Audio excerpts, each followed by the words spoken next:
Hi అండి, అందరూ ఎలా ఉన్నారు? వీడియో చూడండి, లైక్ చేయండి, షేర్ చేయండి, అలాగే మన ఛానల్ని సబ్స్క్రైబ్ చేసుకోండి. ఈరోజు నేను మీకు చూపించే అల్లం చట్నీ అండి. టిఫిన్లోకి చాలా బాగుంటుంది. ఆ చట్నీ ఎలా చేసుకోవాలో నేను మీకు చూపిస్తున్నాను. ప్రాసెస్లోకి వెళ్దామండి. ఆయిల్ మరుగుతున్నప్పుడు కొన్ని పోపు దినుసులు వేసుకోవాలి.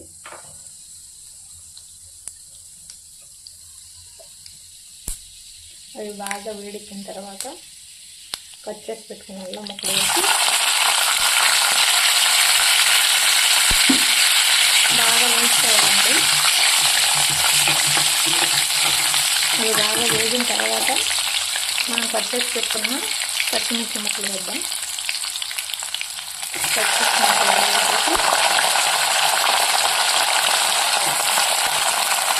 ఇవి కూడా బాగా వేగించాలండి. పచ్చి వాసన పోయేంతవరకు.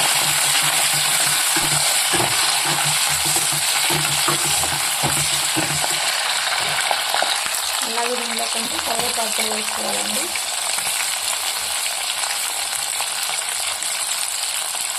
కొంచెం కరివేపాకు వేసుకొని బాగా వేయించండి.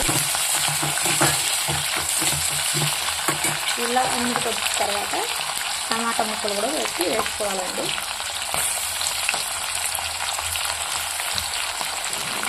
టమాటా ముక్కలు కూడా వేసుకొని అటు ఇటు కలవటాలండి.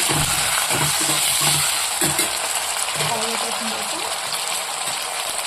కొంచెం ఒక స్పూన్ కాల్చండి.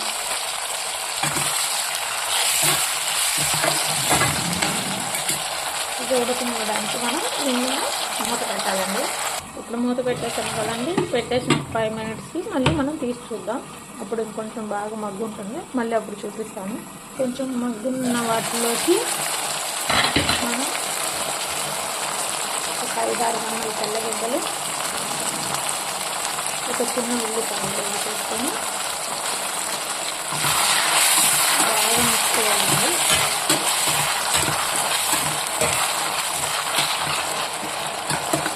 బాగా మిక్స్ చేసి దాంట్లో మూత పెట్టాలి. మళ్ళీ దీంట్లోకి ఒక గుప్పెడు కొత్తిమీర తీసుకొని బాగా వాష్ చేసుకొని దీంట్లో వేసేసి ఇంకొకసారి అటు ఇటు కలగేసాలండి. కలిగిన తర్వాత ఒక చింతపండు, చిన్న నిమ్మకాయ అంటే సైజు చింతపండు కూడా దీంట్లో వేసేసుకొని బాగా కలగేసాలండి.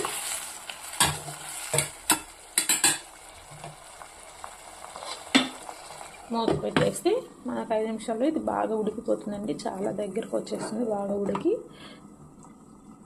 తర్వాత మీకు చూపిస్తానండి. చూడండి, కొంచెం దగ్గరకు వచ్చేస్తుంది.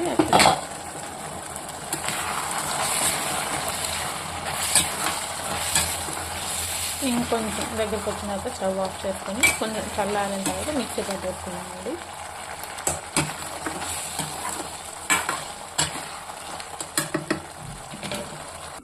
ఇప్పుడు స్టవ్ ఆఫ్ చేసేసుకుందాం. ఇది కాస్త చల్లారింది కదా. ఇప్పుడు ఇది కొంచెం చల్లారిందండి. వేడిగా లేకుండా ఇప్పుడు దీన్ని మనం మిక్సీ పట్టేసుకుందాం.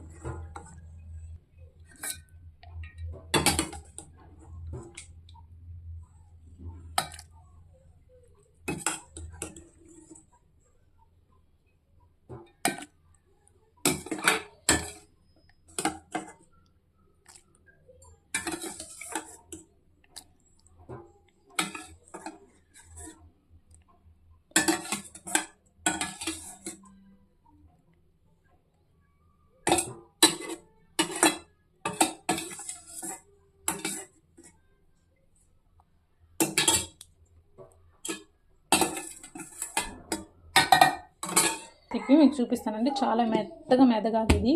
అప్పుడే అల్లం బాగా మనకి తగలకుంటుంటుంది నోటికి. పచ్చడి చాలా స్మూత్గా రావాలి. అప్పుడే బాగుంటుంది. ఇడ్లీలో కొన్ని చట్నీ అండి.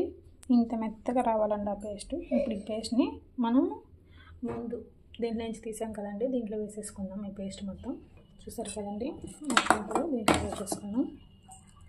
దీన్ని మనం ఇడ్లీలో కానీ దోశల్లో కానీ సర్వ్ చేసుకుంటే చాలా బాగుంటుందండి, చాలా చాలా టేస్టీ, చాలా ఎమ్మీగా కూడా ఉంటుంది. ఓకే అండి, బాయ్.